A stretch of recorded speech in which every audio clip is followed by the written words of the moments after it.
Well, good morning, everybody. Jack Frost tagged along with me this morning, and I'm very angry about it. I intentionally didn't pack a jacket, a coat, anything, and I get here and it's 40 degrees. I've got some other choice words, but I'm gonna save that for another time. But listen, I brought a little Baltimore weather. Is it all right if I bring some Baltimore energy to this? All right. I'm really excited to join with you in this journey through the book of Genesis and just see all of God's good purposes, starting from creation and all of what he is doing through the book, but also in our lives. And so I'm really excited that you guys get to just journey through this. It's such an amazing book. And today I get to introduce you to a crazy, kind of arrogant, egotistical dude named Joseph that you'll be rocking with for a few weeks. But I was really excited to jump in. Now, when we talk about dreams, this idea of dreams, is popular in our culture. Everybody's got a life dream. Everybody's got a goal. When you think about dreamers in our culture, you think about somebody like Steve Jobs and the things that he created based on the ideas that we have. I forgot, man. Fort Myers is very influenced by some dreamers that used to live here by the name of Thomas Edison, and that's the impact that they made by the ideas and the thoughts that they had on the inside of them. You also have dudes today like Elon Musk that are doing crazy things, that are sending rockets into space and all kind of cars and all these kinds of things. So we think of dreamers in that regard. But in our culture, in our history, the quintessential dreamer is none other than Dr. Martin Luther King. And on August 28, 1963, more than 250,000 people gathered in the nation's capital for the March on Washington for Jobs and Freedom. Dr. King battled as he was preparing on what to say, what themes are most important in light of all the different types of people that will be there, in light of all the important information that was being dispensed and all the things that needed to be accomplished. You can imagine he's struggling with what to say that's going to resonate with this large group of people. But it was during his message that at some point, if you listen closely to the recording, his confidant and friend, Mahalia Jackson, she yells out to Martin in the middle of his speech, "Tell them about the dream, Martin. Tell them about the dream." And midway through his address, he shifts gears and he abandoned his prepared notes and launched into the soaring expression of vision for the future, declaring, "I have a dream." So we know that. That's a part of our legacy. That's a part of our nation's story. That's a part, man, we're living out the fruit of that dream. If I were to ask you, man, what is your dream? What's your dream? What's cooking in your heart? What are those things? And I imagine you probably lean back in the chair a little bit and you look up in the scare and stare off into the distance and you just think about the possibilities of life. If you're young, maybe you're in college, you're like, man, I'm thinking about my career. I'm thinking about the kind of family I'm going to have. I'm thinking about all those different kinds of things. Maybe you want to be a homeowner one day. Maybe you want to have children. Maybe you want to be married. Maybe you want to travel. Maybe all those kinds of things. Maybe you're older and you're thinking about how are the lives of your children going to be affected, and you're thinking about the future and things past your life. You're going to think all kinds of things, but mainly it's going to be the possibilities and the good things of life. But when we look back at the life of a dreamer like Dr. King, one could possibly make the case that dream cost him his life. So what I want you to know is that the dreams of God come with a cost. There's a cost to God's dreams. When I look back at my story, my history, April 2015, I had to pull it up on Facebook while we were sitting here singing. April 2015, I packed up my U-Haul truck and said goodbye to my siblings and my family and my home. And we took a photo in front of the U-Haul truck, and it was myself, my youngest sister, and her 3 kids, and my 3 kids, and Gabby was just 8 weeks old. And so I'm holding her, and I got nieces all around, and my nephew is there, and my big sister is there. And little did I know that would be the last time that we would all take a picture like that together. Because a year and a half later, I would lose my sister to cancer. I had no idea the cost of the dream that God had placed in my heart. And for many of you, would you pursue the calling of God on your life if you knew the cost? Maybe there's something in your heart right now that God has spoken to you in the wee hours of the night. Maybe there's something that was said to you when you were young. Maybe there's something that's been brewing and you're just like, man, I don't know if I can trust it. Maybe I miss God. Some of you are coming in here with a lot of doubt and reservation because you're disappointed that God has not delivered on his promise to you. And so today I want to lean in and help us to understand that hopefully I can bring you a little bit of hope in the midst of the tension. That even though there's a cost to the dreams of God, it's always worth the price in the end. No matter how expensive it may be, no matter how pricey it is, it's always worth it in the end to follow and listen to the call of God on our life. So what we've been unpacking in the book of Genesis is a dream of God. And he created something. He created the earth. He created us. He said it was all good. We weren't satisfied with that. We needed something a little bit better. We wanted to be like God. So we turned our back on God, Genesis chapter 3. And everything since, even from that moment, God said this, hey, listen, there is going to be one who will come and crush the head of the serpent, and he will make things right again. And the rest of the book is all about him pursuing and working out that plan little by little by little by little. And you can follow the trajectory of that story. And so that's where we find ourselves when we meet this dude named Joseph. So if you would, turn in your Bible to Genesis 37.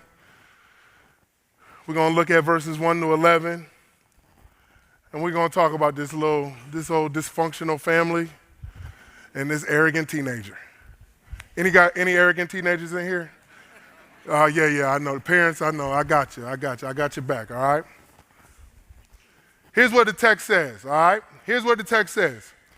Jacob lived in the land where his father stayed, the land of Canaan. So y'all should be familiar with Jacob and all that. You got Abraham, you got Isaac, you got Jacob. Jacob was a scoundrel. He schemed a lot of people. Somehow God still used this broke joker. And so we're happy about that. Now he's got a bunch of wives and kids, and it's a little complicated. These are the family records of Jacob.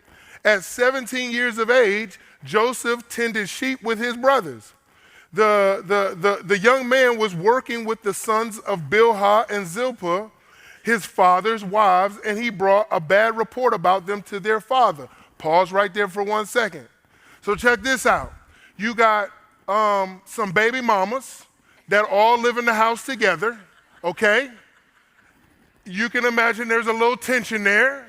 You know what I'm saying? Some side eyes and some uncomfortable conversations. And then you got a dude that's going around snitching on people. So I don't know about you, but where I'm from, snitches get stitches. So in this situation, you got a 17-year-old kid whose daddy got baby mamas, and he's the favorite, and he's selling everybody out at every chance. Now Israel Jacob, in other words, loved Joseph more than his other sons because Joseph was the son born to him in his old age, and he made him a long sleeve robe for him. When his brothers saw that their father loved him more than all the brothers, they hated him and could not bring themselves to speak peaceably to him. Okay, let's pause there for a second. So not only do you got this young dude that's 17 years old, he's arrogant, all this and that. His dad actually shows him favoritism. Christmas times comes around, everybody's getting gifts, everybody's doing the thing. Somehow Joseph gets the latest pair of J's that nobody else has. And the brothers are getting the great value shoes that you get at doggone Walmart. So now you snitch on us, you talk about us, we can't do nothing around you, and you get the best swag. Man, we got a serious problem in this household. And so what I love is that God is actually willing to use people from jacked up backgrounds. Because some of you will go, man, God can't use me. You don't know my background. You don't know what I've been through. You don't know my mom and them. You don't know my history. But you're looking at a dysfunctional family. And somehow God begins to step into that, even though it's all messy and drama. So this is some housewives type stuff. This is some love and hip hop type stuff. This is not, you know what I mean? What do white people watch that's like dramatic like that? I'm trying to think of a good comparison. I don't know. I don't know. Anyway, so let's keep going. We got that as the context. Here's what the text says. Don't lose me. Then Joseph had a dream. He told it to his brothers. They hated him even more. He said to them, listen to this dream I had. Okay, now let's pause. You know how I got to do this. Breakfast is here. Brothers is getting ready to go to work. Everybody getting their stuff together. Here comes Joseph strolling in. He got his beauty sleep, and he walks out into the kitchen. Hey, everybody, listen. Man, I got to tell you guys about this dream I had. And when he told it to his brothers, he said to them, listen to this dream I had. There we were. Come. There we were. Can you see it? There we were, binding sheaves of grain in the field. Suddenly, all of a sudden, my sheaf stood up. And you know what your guys' sheaves did? Suddenly, and your sheaves gathered around it and bowed down to my sheaf. All right. Are you, and his brothers being honest, this is the same thing we would do, right? Are we really going to bow down to you, bro? Come on, Joseph. Now you really tripping, bro. We trying to get ready to go to work. Are you really going to rule over us? So they hated him even more because of his dream and what he had said. Then he had another dream and told it to his brothers. Here he comes again. Man, can y'all pass me a cup of coffee? Listen, this dream I had last night was, it was second to none. Listen to this. Look, I had another dream. And this time, the sun, moon, and 11 stars, representing 11 older brothers, were bowing down to me. He told his father and brothers, and his father rebuked him. What kind of dream is this that you have had, he said. Am I and your mama going to bow down to you too? His brothers were jealous of him, but his father kept the matter in mind. So Joseph's a bit of a dreamer. He's a bit of a flawed dreamer. He's got a little bit of arrogance, he's got a little, you know what I mean, little swag, he's feeling himself. And when we're entering into this contentious household, and there's a lot of dysfunction, and it's not a safe place to be sharing those kinds of dreams. And what I love is all through the scriptures up to this point in Genesis, you've seen different types of dreams. So there's some qualifiers for what dreams are that come from God. In the Bible, dreams typically occur in several different contexts. First, a dream can be how God will protect his people or foretell his provision for them.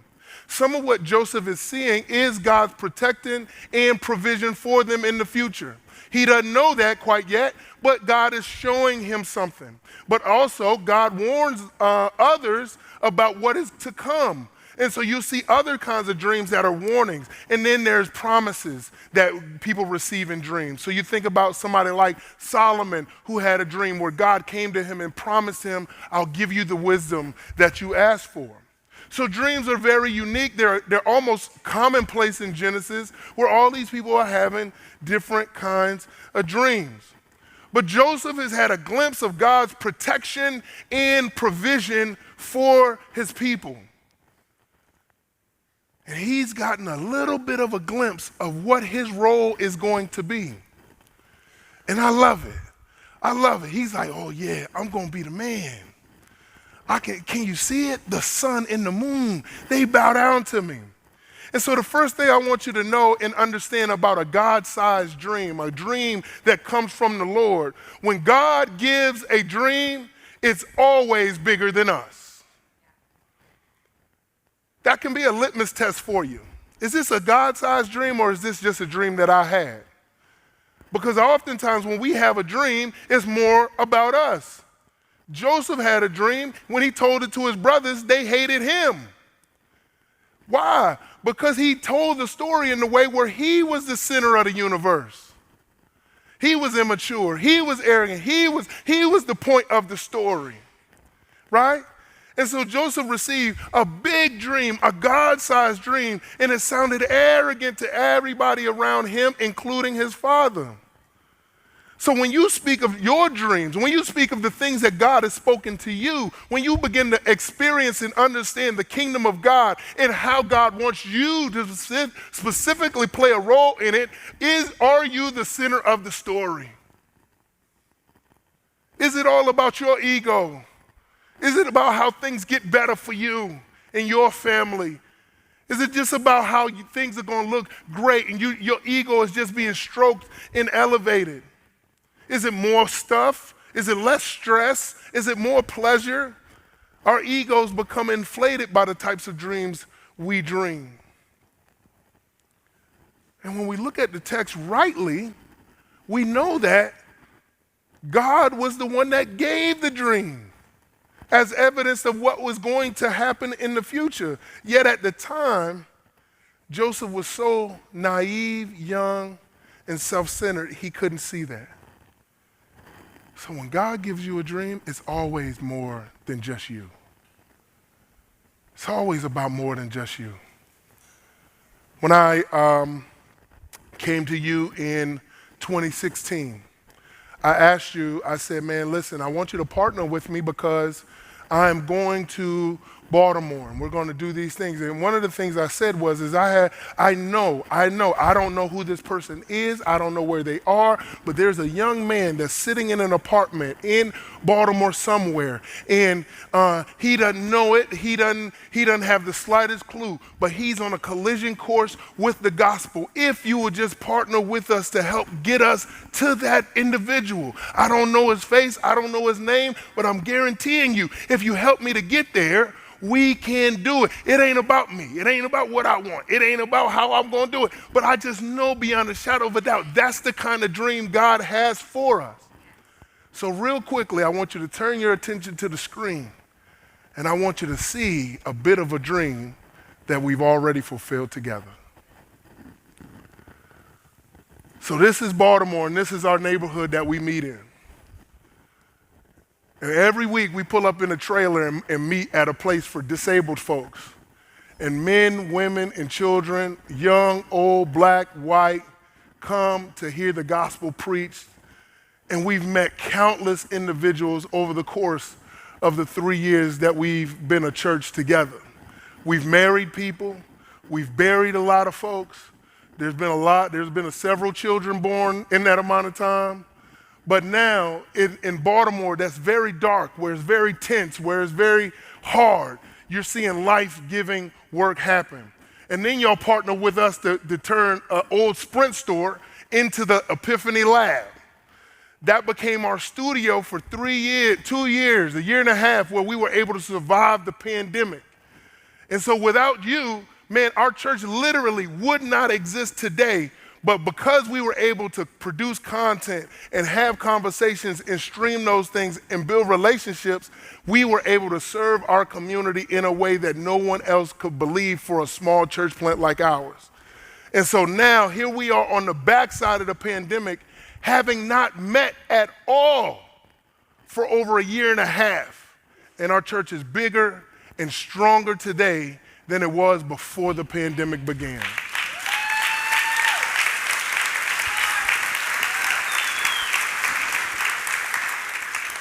And so what you see is just this idea that, man, this is a dream that somebody had to pray. Things that many of you prayed for, that was just a thought in my mind. But now I've seen many of those individuals. Now I've met those people that said, we were praying for somebody like you to show up, and you showed up. The dreams are always bigger than us when God gives you a dream. Second thing you'll see is this: not everyone will agree with your dream. Not everybody's going to agree with the dream that God gives. Immediately when Joseph shared his dream with his family, everyone hated him even more, and his father rebuked him. When God calls men and women to walk with him, there is a separation that must take place. And many of you, here's the thing, many of you are struggling in the tension of, are you going to trust God or are you going to seek after the approval of men and women? Joseph's brothers hated him all the more because of his dream. His father rebuked him for his wild and outlandish dreams. And even though Joseph might not have had the slightest intention or insult or ridicule for his siblings and father, the enormity of it caused them to reject it. And that's what it's like to follow Jesus and walk with Jesus. When you begin to take the call of God seriously on your life, that I'm going to be a disciple of Jesus, come hell or high water, it doesn't matter. You will face resistance. And too many of us are waiting for somebody to go, man, yeah, you're going to do a great thing. There's some of you students that are just like, man, I feel this little tug to go into ministry. It's going to mean that I got to change my career path. I'm thinking about it, and your father's going to say, don't do it. There's some of you that want to invest in different things, that want to serve in different areas, and nobody's going to be there to cheer you on. And all you will have is the dream that God gave you. And so there you are. What will you do? Will you trust and obey, or will you fear man? Jesus said the fear of man is a trap and a snare. And many of us live with a sense of regret and dismay because we've chosen comfort over Christ. And so here's what I want you to know. Listen, it is hard to resist the pull of people's approval. In Baltimore, since I've been there, it's a crazy city. Like, I mean, there's stuff I've seen and experienced in the last 5 years that I never thought possible. Like, literally, we've had 4 police commissioners in the last 5 years. 4, okay? They don't come every year. You know, you're not supposed to switch that out all the time, like, just in case you know. We've had 4 mayors in the last 5 years. And the last one left office in handcuffs. Okay, we had a whole task force in the police department get 20 plus years in prison each. So when I say there's some crazy things and there's some resistance to people in Baltimore trusting authority, that's what I'm talking about. And I've been in Baltimore 5 years, and over 1,500 young men that look like me have been killed. Last year, at the end of the year, I got 2 phone calls to go to the hospital in the middle of the night. A 16-year-old got killed that was coming to our church. 6 months later, his cousin who was sitting in the car with him, he got killed too. How do you disciple a father who's 40 years old, who is now a grandfather, and his son who had the child never saw the child because they were murdered in the street? And it's normal. So here's why I'm here today, to plead with you to partner with us again. We want to develop something called Epiphany University, where we've realized the biggest issue that but our city has, is we lack leaders. We lack anybody that has a comprehensive vision and is willing to lean into the problems and issues that we face in our city. Like I'm doing the best I can, but trying to disciple one individual, that one story. We have 100 people in our church with similar stories. There is no way in the world that Charlie and Pastor Trev can play enough songs, preach enough sermons to make a difference, right? So what we said was, the pandemic gave us a break, and we said, okay, if we had it to do all over again, what would we do? I would invest everything I had into developing leaders at every level. And so that's why we're asking, would you invest $20,000 in us to develop some kind of blueprint to multiply leaders? Because what do you say to that 40-year-old grandfather who's holding his grandchild, who lost his son, who's dealing with PTSD, but he says, I still want to serve people in my community. I don't know what kind of curriculum you use to do that, but I'm going to figure it out. Because that's the human capital we have. And I think, man, people tell us all the time, Charlie, it ain't going to work. It ain't going to work. But based on this story and the people that God chooses to use, he seems like a perfect candidate to become a leader in God's church. You ever hear of a dude named Peter? You ever heard of a dude named Paul who killed a bunch of Christians and how he planted all the churches in the New Testament? My boy Kev back in Baltimore right now, he sounds like a great candidate to be a leadership in God's church. So that's our ask for you today. Not everybody's going to agree with it. Not everybody's going to believe. And people might walk away from you and call you crazy. But I'd rather be crazy with Christ than to be comfortable with people. So here's the last thing I want you to see. I want you to see. Jesus says, listen, the one who loves father or mother more than me is not worthy of me. The one who loves a son or daughter more than me is not worthy of me. And whoever doesn't take up his cross and follow me is not worthy of me. Anyone who finds his life will lose it, and anyone who loses it, he loses his life because of me will find it. That's what it looks like to follow a God-sized dream. Letting people call you crazy. But for those of you whose anxiety is real high right now, for those of you that are struggling with anxiety, here's the point number 3. And here's my hope for you as you walk out these dreams and you wrestle with God in the tension. Here's what I want you to see from the life of Joseph. God will fulfill his plans in his time. God will fulfill his plans in his time. When we look at the life of Joseph, Joseph's story is going to go from chapter 37 all the way to 50. So he's got a long road ahead of him. But when God speaks to us, when we experience something, when you see the kingdom of God for what it is, I love the vision of this church. What is it? Every man, woman, and child having opportunities to hear and see the gospel. That's going to be uncomfortable. That's going to be hard. That's going to stretch us. That's going to make us move different ways. It's going to make us sacrifice, right? And what happens when you finally get it, like when you really get it, you're going to be like, all right, it needs to happen right now. Young people, hear me. If you're young in here and you got dreams and aspirations, listen, just take a breath. Take a breath. Because it takes time. It takes time for the dreams. And the greater the dream, God is trying to redeem all of history and the cosmos back to himself. So it takes a little time. And it rarely happens in a split second.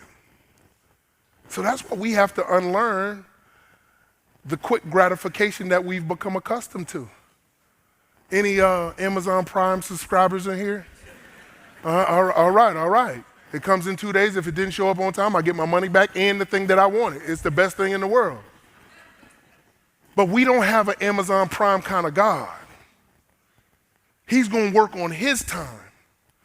Joseph was a very young man, 17, when he received the dream from God. And we know that it will take some time before his dream finally comes true. God is not just interested in fulfilling the dream, he's actually interested in your growth and maturity at the same time. Joseph is not ready for his brothers and his mother and father to bow down to him. But over the course of the process and in the journey, he will become worthy of their honor and respect. But that's going to cost him several years in prison. So he was 17 when he dreamt his dream, and he was about 30 when it was fulfilled. And what I love about the scriptures is it's the story of that God is going to fulfill what he said he's going to do.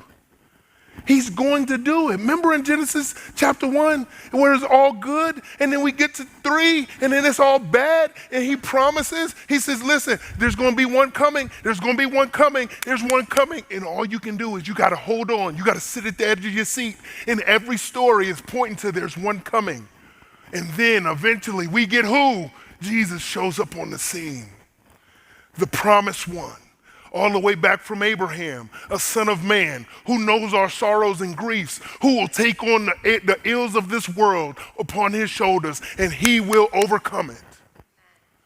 So you can't forget it, because when you're in the moment, you're feeling all sad and depressed, and you're wondering if God is faithful. And I'm here to tell you, he absolutely is. When God gives us a dream, it's on his personal timeline. His plans will never fail, and he will always fulfill what he said he will fulfill. God always, always, always. Y'all sang it this morning. And don't just sing songs. Don't just sing songs and not believe it. That's what Christians are known for doing. We sing songs and then we don't believe it. Y'all said this morning from your lips with hands raised that God is a promise maker and a promise keeper. So who of you in here is struggling hard to trust God? He is a promise maker and he is a promise keeper. So I don't know what dream God told you. You did not miss it, but it might not be on your timetable. I need you to know that this church, these surroundings, you are living in the answered prayers of somebody you'll never meet. It wasn't on their timetable though. Charlie standing up here doing what he's doing, saying what he's saying. There was a little lady named Lucy across town who would sit at a church at 5 o'clock in the morning and pray that her son would be more than just the streets.